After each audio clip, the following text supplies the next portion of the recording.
Detroit Business Hub Group Director Nancy O'Neill works with her team of experts. Listen to conversations with business professionals to discover the latest business innovations, insights, and trends. Find out what's hot and what's not in today's business market. Hi, everyone. Welcome to this evening's podcast. We are so ecstatic that you were able to join us this evening. I have on with me attorney Tonya Phillips. She is joining us as a speaker returning to the DBHG podcast. She's a U of M law graduate. I will go ahead and let her further introduce herself. Before we start that, though, we're actually going to watch one of our membership videos. So let's go ahead and get that started.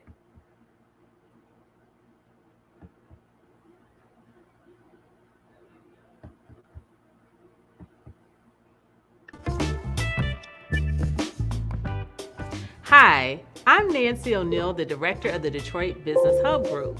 We were recently featured in Fortune and Entrepreneur magazine. I started DBHG to help real estate and insurance agents compete in today's competitive marketplace. As a former real estate and insurance agent, I did not have a mentor myself who I was accountable to. As a member of DBHG, we network, mentor, and train sales professionals to be competitive in today's marketplace. Our certification and accreditation helps you to level up. One of the big reasons we became part of this was to be around other people that are involved with the same kind of business we're in, which is real estate. And we don't want people to go through some of the things we went through as far as trying to find financing. We're trying to give those resources to people so they know where to go to get that information and get those lenders and contact information. It's not just finance, but also, like you said, mentorship involving, anything from finding your appraiser to finding your commercial real estate agent. I believe with the mentorship program, you can really catapult yourself into a long-term successful career as an insurance agent or real estate agent. As a DBHG member, you receive access to experienced business coaches in your industry and coaching sessions, access to capital, access to DBHG mastermind coaching sessions, access to DBHG podcasts, access to webinars, in-person seminars and workshops, access to our DBHG certification and accreditation programs, and networking opportunities with like-minded professionals in your industry. There were a lot of things that we learned along the way, and it was a great tool for us to come here. And I think it's beneficial for the people here that don't know about how to go about purchasing and all the resources that are out there to get that information for someone like me that can make their journey easier for them, that they don't have to reinvent the wheel. When I was in real estate, I actually signed up for a mentorship program. There's a very charismatic salesperson who got me started with the mentorship program. I found out that my mentor was not even a former real estate agent or had experience in real estate, and really didn't get a whole lot out of the experience. So my advice to new business owners is that to make your startup costs count. Startup costs can be very expensive, and this is a tangible investment that you can make into your business that's going to help your business grow. Yes, I'm working with DBHG. We have an event coming up January 22nd, and we are launching an investment club, and I'm excited about it. I just want to give everybody an opportunity to be able to build wealth and leave a legacy to their family as well. So this would be like with the opportunities that I have in front of me, that it'll be profitable, we'll do very well, and everybody will be happy. I'm going to be telling my story, some of my strategies, and things that I did to build my real estate portfolio, and then also launching the Real Estate Investment Club. A lot of professional networking from a real estate perspective. Today we have the commercial seminar, very informative, met a lot of different professional people in real estate, investment, a lot of investment consultants. So overall, in my last year, it's been a very positive networking experience. Networking is the lifeline, the blood of it. This is a relationship-based business. That's the bottom line. you're only good as your name, and people is what they view you as. So, Oh, networking is very important. Relationships are always key with anything that you do. You find out that the recommendations of some people, that a lot of the banks use the same people. A lot of the real estate agents go to the same people. And because they know their work and they trust that they're going to be honest with their evaluations of different things. So where like-minded people come together for one common goal, and we are heavily, focused on community service. And that's what really the organization is really roots and what we're rooted on is actually helping the community. That's one of the big things of us getting involved with commercial development is to try to redevelop our communities. That's what this whole thing is really all about. Minority business owners today need mentorship, training, and networking opportunities. We provide that with DBHG.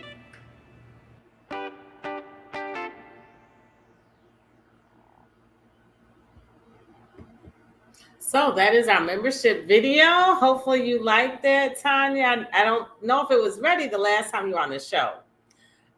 Anyway, go ahead and introduce yourself. Yes, it was a wonderful video. I liked it. I'm glad you liked it.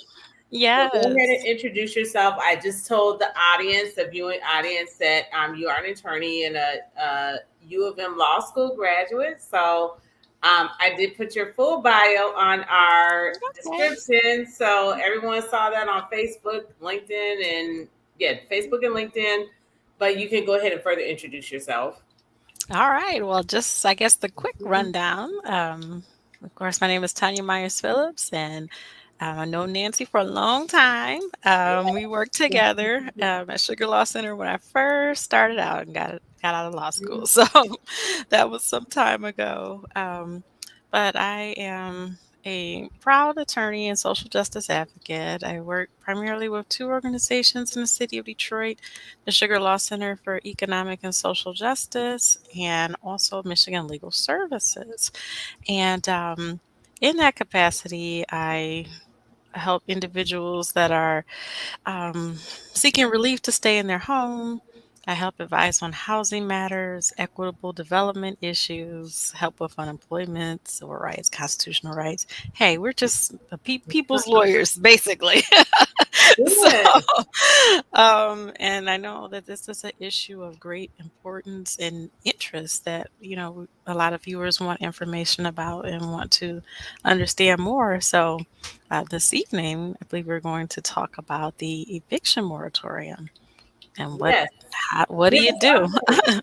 Right. Okay. Tell us how the event went. When you came on the podcast last, you were talking about the event coming up. I believe it was June 30th, before the July expiration. And then, of course, there was an extension. But how did your event go? How were you able to help people? And how did the extension affect some of your attendees in a positive way? Well, thanks for asking. The event was amazing. We've had several hundred views. I haven't even checked the last numbers, but a few weeks ago, it was looking like 800 views. Oh, that's awesome. Climbing. Over 300 people registered to attend. So, our event focused on providing legal representation to Detroiters facing eviction free of charge. And that is basically having a right to counsel when you're facing eviction. If someone is facing a criminal charge and they can't afford an attorney, one will be provided for you at no cost. There's just no equivalent in the civil context. There are legal service agencies that are able to represent a fraction of those who need legal representation, only a tiny fraction. So we need a right to counsel to prioritize and invest in our communities and help people know their rights.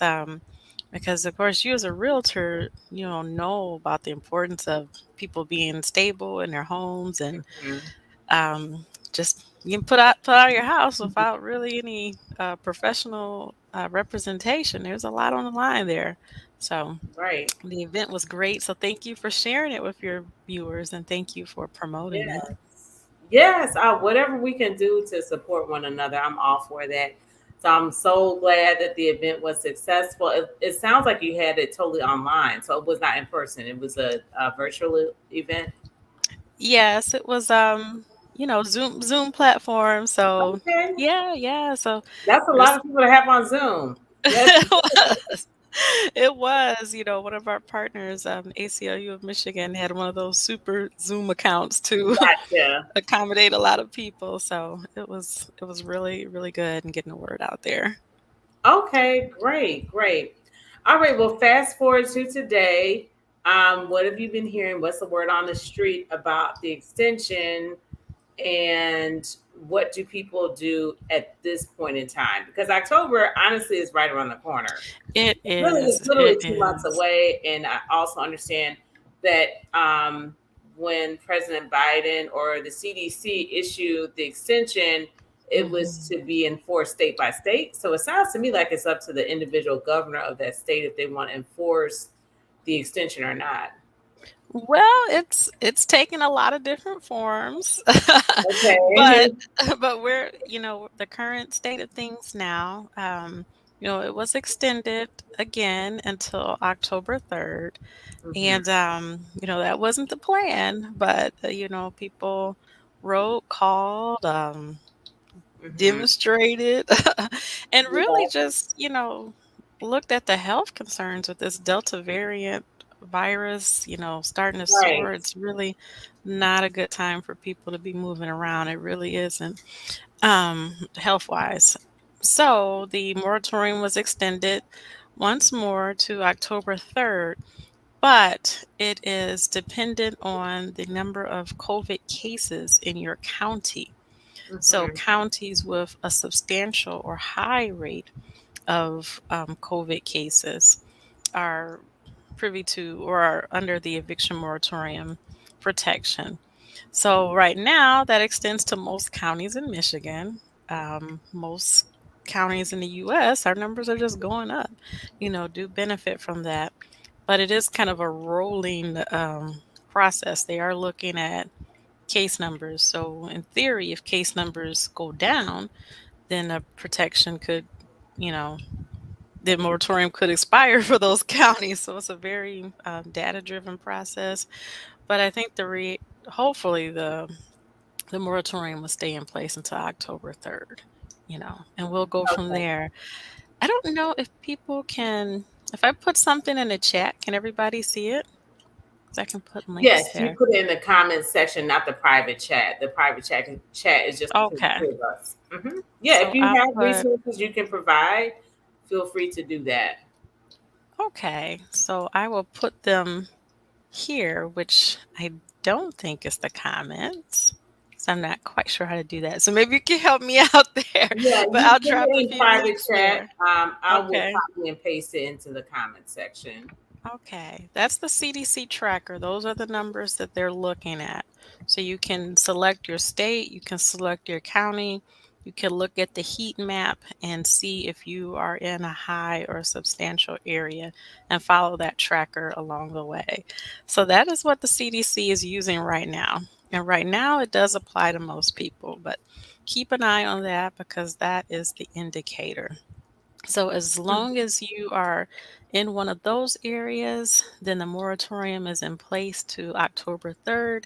Here in Detroit, no eviction cases are going forward for non-payment of rent. So again, the idea is keeping people in place, trying to contain the spread of this virus, and also trying to pump out eviction rental assistance that's available for individuals who are behind in their rent. But it has been a slow process in getting a lot of that money into the hands of renters and landlords who really need it. So it's been Hmm. a slower administrative rollout. But I guess I would like to highlight that as well in terms of what people need to know.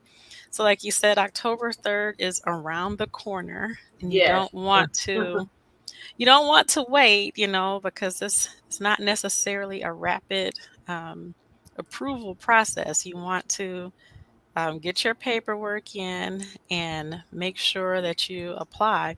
But these federal funds can pay, depending on your income, they can pay between 12 and 15 months of back rent. That's So great. Yes, you can get a clean slate. It is a dual application process for the most part, where the landlord and tenant do apply together. Um, there are some instances where a tenant can proceed to apply directly if the landlord is giving them a difficult Cooperate. time Yeah. cooperating. But for the most part, it's a joint process, and I want to share that link and information with people as well, because you just don't want to let that opportunity pass you by. I'm putting a link Absolutely.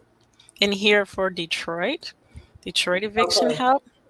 But if people are watching from other states or other counties, pretty much just Google emergency rental assistance, and whatever the designated agency is for your area. States and cities all across the country have this federal money.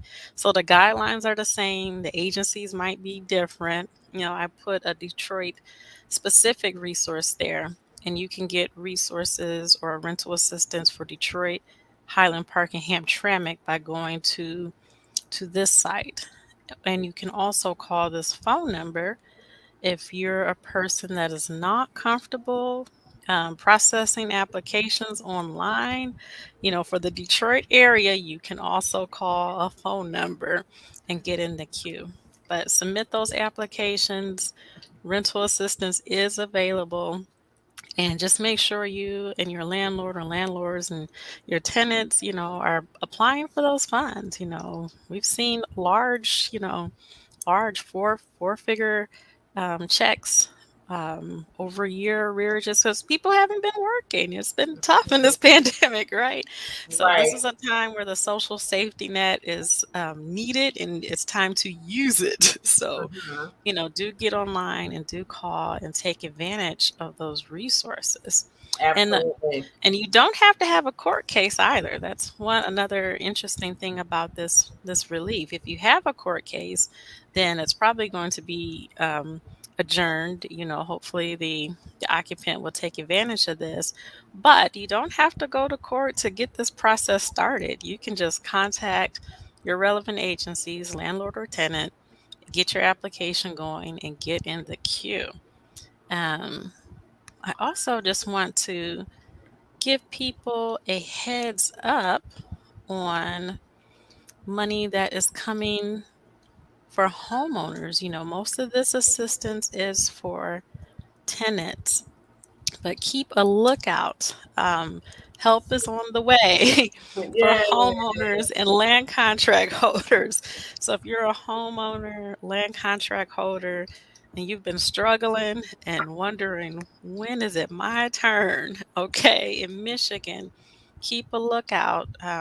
Sometime next month, probably towards the end of September, October, assistance will be available to help homeowners who are behind in mortgage or land contract payments. So put that in your bookmark. Just keep going to check Mr. Site. Keep an eye out for that in the next 4 to 6 weeks. Help is on the way for homeowners and land contract holders.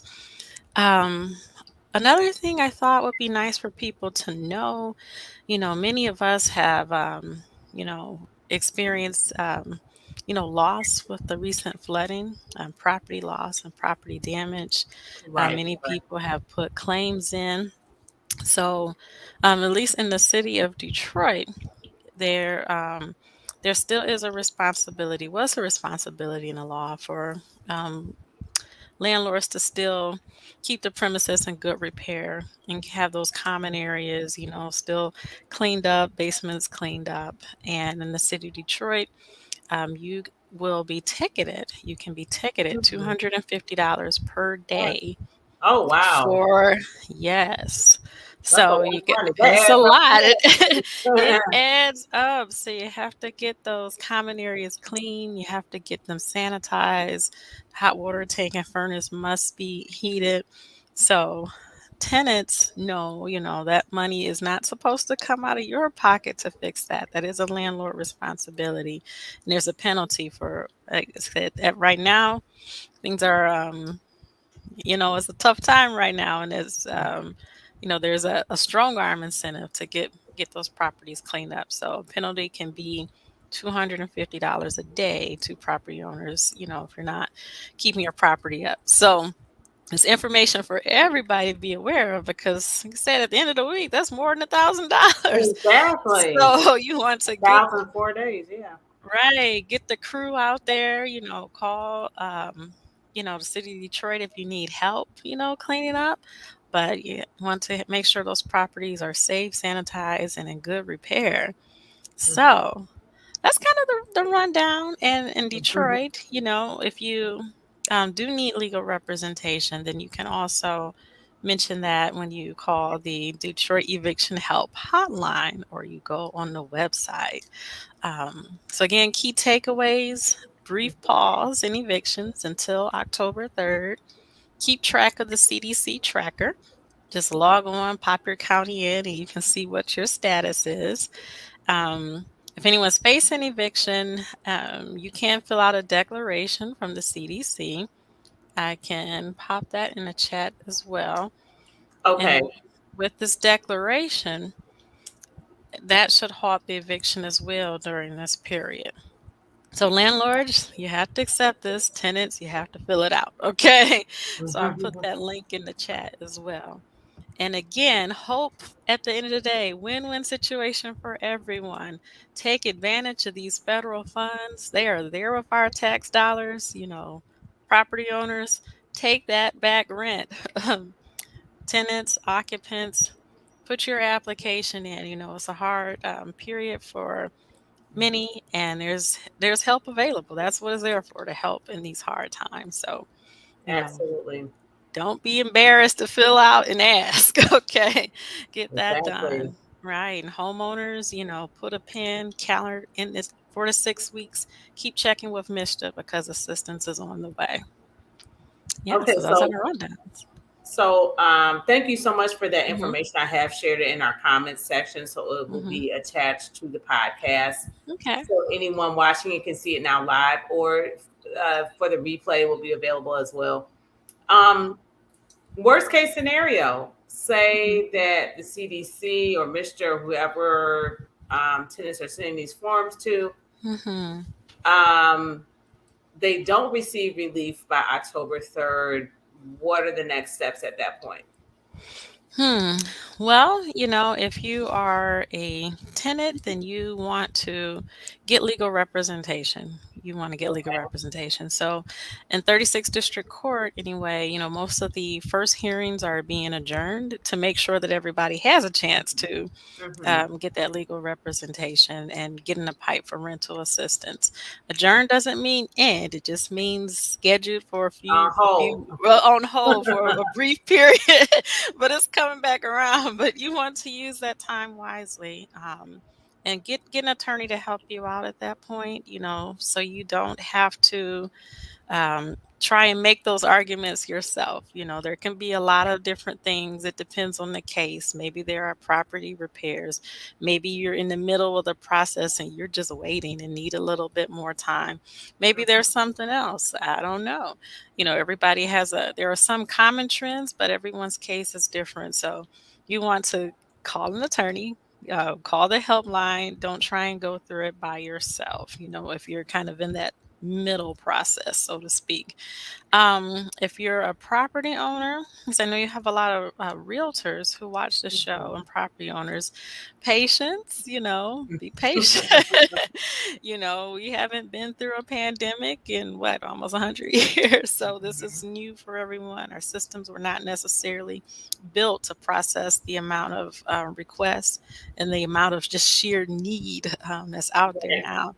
So it can be slow, but it will be a bird in hand. Just, try and be patient and go through the process, have your paperwork in order, and, funds will come.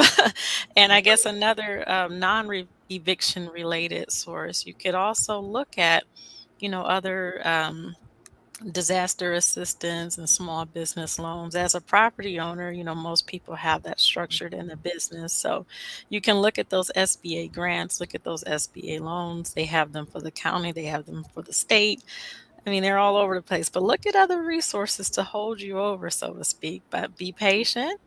be collaborative. Don't assume a tenant knows what they're supposed to do. They may and they may not. You might slip the flyer under the door to let them know, or make a friendly call and say, hey, there's assistance available. Understanding you're behind on your obligations, but we can put in this application and get you current. So be patient, be proactive, be collaborative.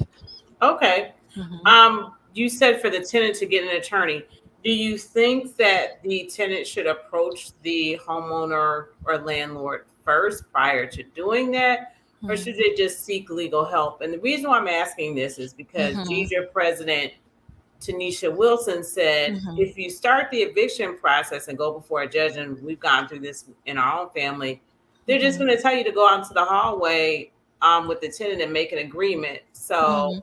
is it worth the tenant paying, more funds out when they already aren't paying their rent, which is like their Mhm. most important bill, Mhm. other than possibly transportation to get to work? Should they kind of reach out to their landlord first, or you think this is best for them to get legal help first?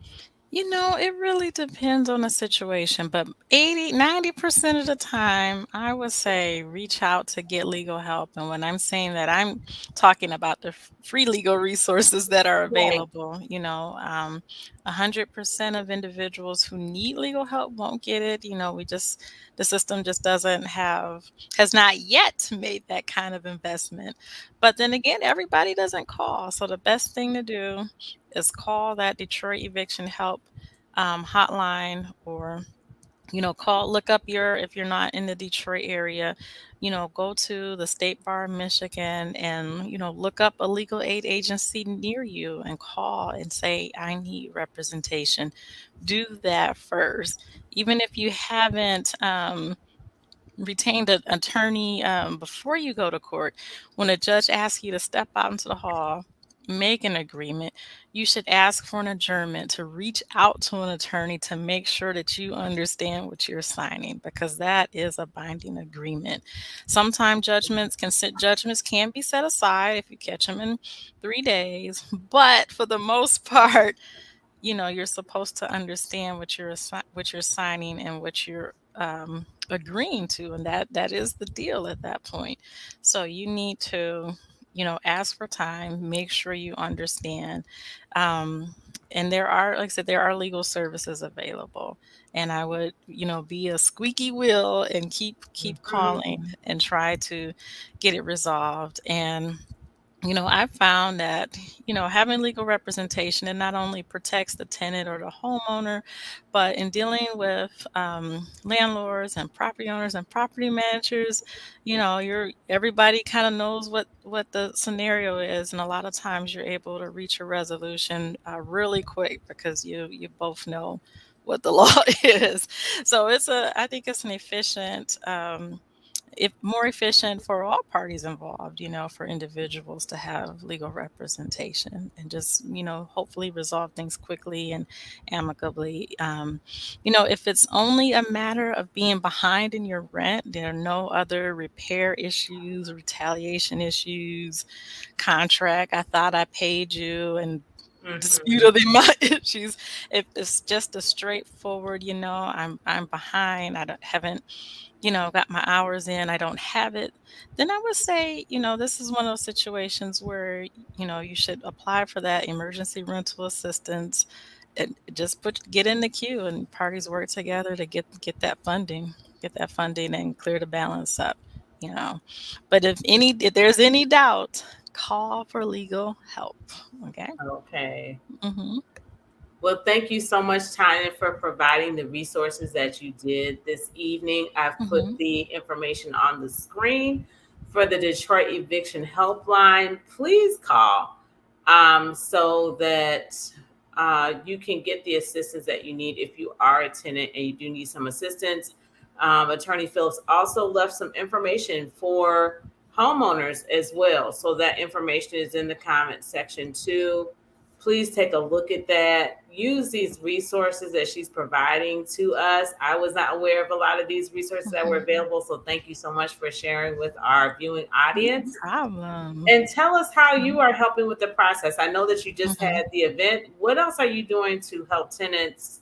Because this is kind of what you do with social and economic justice. So, how are you personally giving back to the community? Like, what role are you playing? Well, primarily three ways. One, putting out education and information like I'm doing this evening. Two, I've been investing a lot of time in the right to counsel advocacy because we really need a systems change. That's what it is. I mean, we cannot go back to the eviction levels we had, before 2020. And I often tell people, evictions were soaring over 30,000 filings per year in Oh, Detroit. wow. Oh, wow. Anyway, yearly, it wasn't like we had a Yeah, bad year. They average about that. So when you yeah, have that's those, crazy. yeah, when you're looking at those type of numbers, you're like, something is wrong with this system. And out of that, only about 4 to 5% of persons facing eviction had legal representation. Oh, So wow. so you have a system that massively displaces people.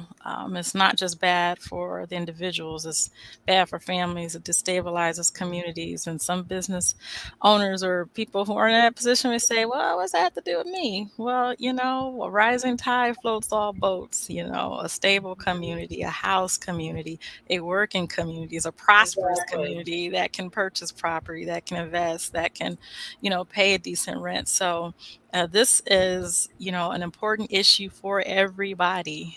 So I've been working very hard and continue to work hard to make a call to provide a legal right to counsel for people facing evictions. It's been proven to lower the amount of evictions in cities and states where this has been tried. This is where trends are going to have, treat this as more of a right, a human right than a property right, because there are public health concerns all the time with housing.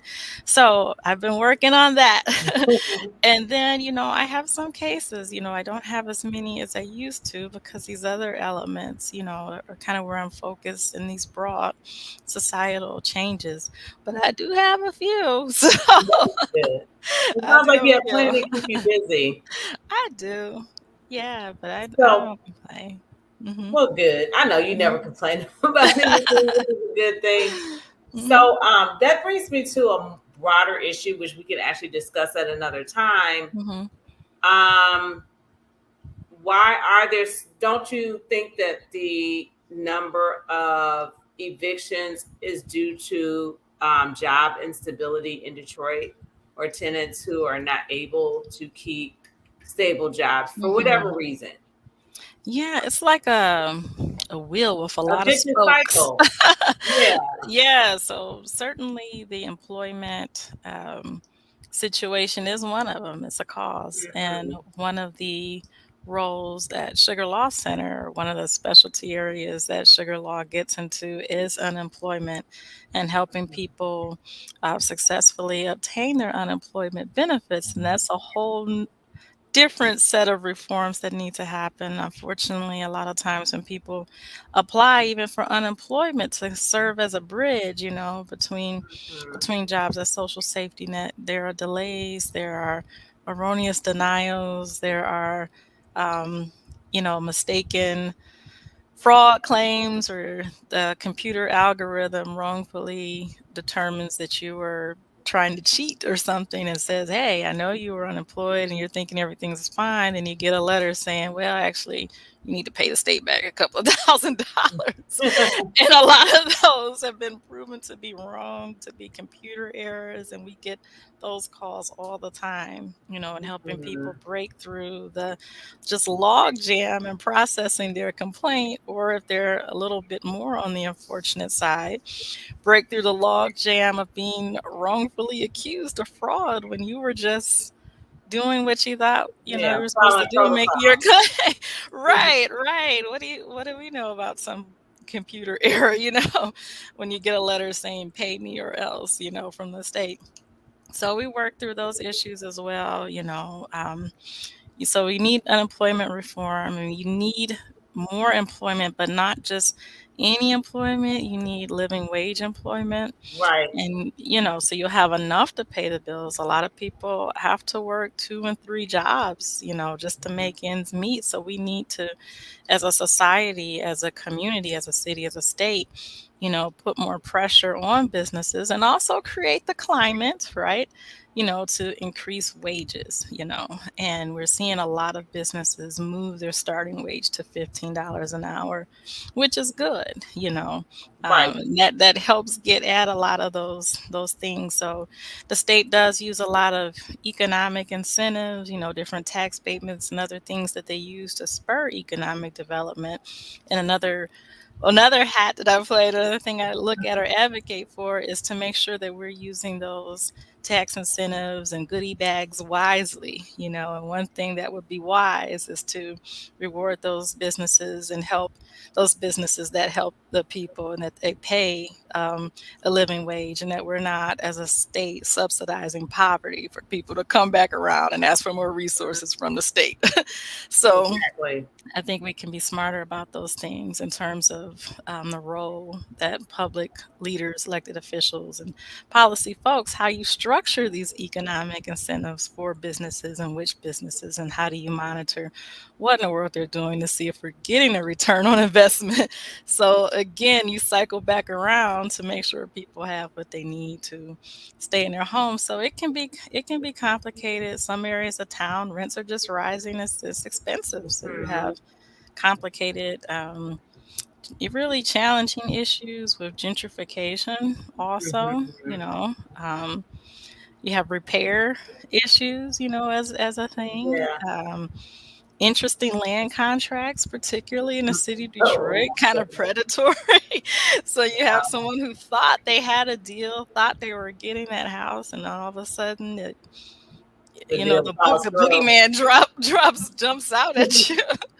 And some balloon payment that people didn't understand that they were getting into. Tax foreclosure has been a horrid issue for Michigan, but I'm glad we're making more improvements on that front in terms of providing relief for people. So it's a lot. It's a lot of causes for it, but some are individual, absolutely. Some are systemic though. And I try and focus more on those systemic issues where we can, make better policy decisions that ultimately keep people in Absolutely. their home. You know. Great. Well, thank you Mhm. so much for fighting the battle on your front for legal and economic justice. We Mhm. really appreciate it. Um, we need more attorneys Mhm. like you who give back and who Mhm. aren't just looking to, profit, which is there's nothing wrong with that. But I Yeah. appreciate your humanitarian side as well that Mhm. wants to help people in need who might not Mhm. otherwise be able to afford legal representation. Mhm. Do you have any other upcoming events that people can participate in?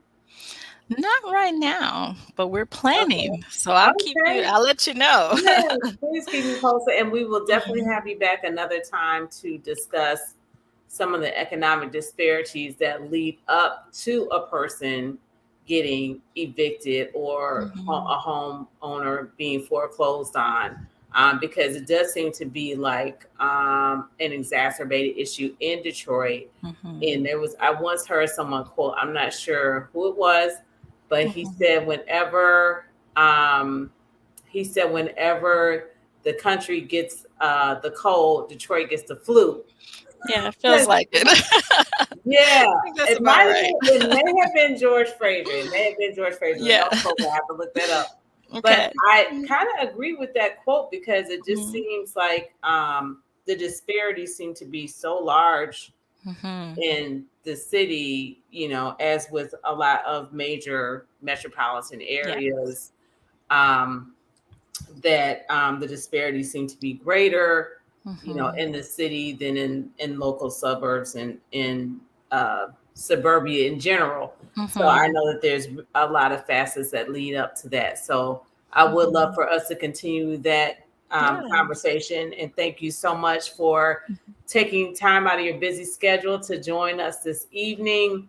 No Um, problem. and we look forward to you coming back again. I love how you decorated your house on the side note too. So I was like, Oh, we thank really got you. to step it up over here because we like had kind of like a really bland background, no pictures. So it looks really, really nice. So yeah, Oh, we're thank you, definitely gonna work on Nancy. that for the next time. And when we were Sounds like meeting a at plan. Incubizo, when we had our Mhm. podcast there wasn't anything behind me but a white wall either. Uh-huh. So Uh-huh. sometimes a mirror, but it wasn't a whole lot going on in the background. So Aw. you just tell me I really got to work on the decoration part of the set here. Aw, thank But you. I'm sure we'll chat again soon. And Yes. thank you once again for being on the podcast. Oh, thank you, Nancy. It's always such a pleasure. It really is. Oh, you're quite welcome. Well, everybody, thank you for joining us tonight. We look forward to you joining us on Tuesday. Remember, on Tuesday, August 17th, we're going to have a special podcast that will discuss the reopening of Michigan and its effects on small businesses. So our speakers are going to be Robin Barnes, John Clear, Nicole Dietrich with Lake Trust Bank, and also Deron Washington with Shots on Top. So we're looking forward to all of you joining us right here next Tuesday on the 17th at 6 p.m. Bye, everybody. See you on Tuesday. Have a good Bye. evening. Bye-bye. Bye.